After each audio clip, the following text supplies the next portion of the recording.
ശശികല നായർ രചിച്ച മനപ്പെയ്ത്ത് കവിതാ സമാഹാരം പ്രകാശനം ചെയ്തു. അടൂർ മിത്രപുരം കസ്തൂർബ ഗാന്ധി ഭവനിൽ സ്പീഡ് കാർട്ടൂണിസ്റ്റ് ഡോക്ടർ ജിതേഷ് ജിക്ക് പുസ്തകം നൽകി ഡെപ്യൂട്ടി സ്പീക്കർ ചിറ്റയം ഗോപകുമാർ പ്രകാശനം നിർവഹിച്ചു. ഇതോടനുബന്ധിച്ച് ആദരവും നടത്തി. അടൂർ മിത്രപുരം കസ്തൂർബ ഗാന്ധി ഭവനിലാണ് ശശികല നായരുടെ മനപ്പെയ്ത്ത് കവിതാ സമാഹാരത്തിന്റെ പ്രകാശനം നടന്നത്. Deputy speaker Chittayam Gopakumar speed cartoonist doctor Jitesh ജിക്ക് പുസ്തകം നൽകി പ്രകാശനം നിർവഹിച്ചു. ഒരു കവിയെ സംബന്ധിച്ചിടത്തോളം തൻ്റെ ചിന്തയും സ്വപ്നവും ലക്ഷ്യവും അതിനെ കോർത്തിണക്കി അത് പൂരികയിലൂടെ മനുഷ്യന്റെ മനസ്സിലേക്ക് എങ്ങനെ ഹൃദയത്തിലേക്ക് ഇടം പിടിക്കാൻ കഴിയുന്ന വിധത്തിലേക്ക് അക്ഷരങ്ങളാക്കി മാറ്റാൻ കഴിയുമോ?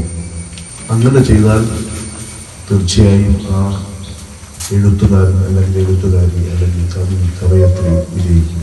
PS അമൽരാജ് അധ്യക്ഷത വഹിച്ചു. ഡോക്ടർ പഴകുളം സുഭാഷ് പുസ്തക ആസ്വാദനം നടത്തി. കുടശനാട് മുരളി ആമുഖ പ്രഭാഷണം നിർവഹിച്ചു. പഴകുളം ശിവദാസൻ ഉപഹാരം സമ്മാനിച്ചു. ജയാബി Thangamam, Badri Punalur, Rekha സ്നേഹപ്പച്ച, Adoor Ramakrishnan, Satheesh Kumar, Sarunkumar, Pandalam R Rajendran, P Somanpillai, G Rajendran തുടങ്ങിയവർ പങ്കെടുത്തു.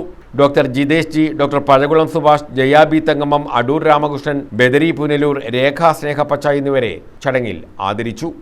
News bureau, Adoor.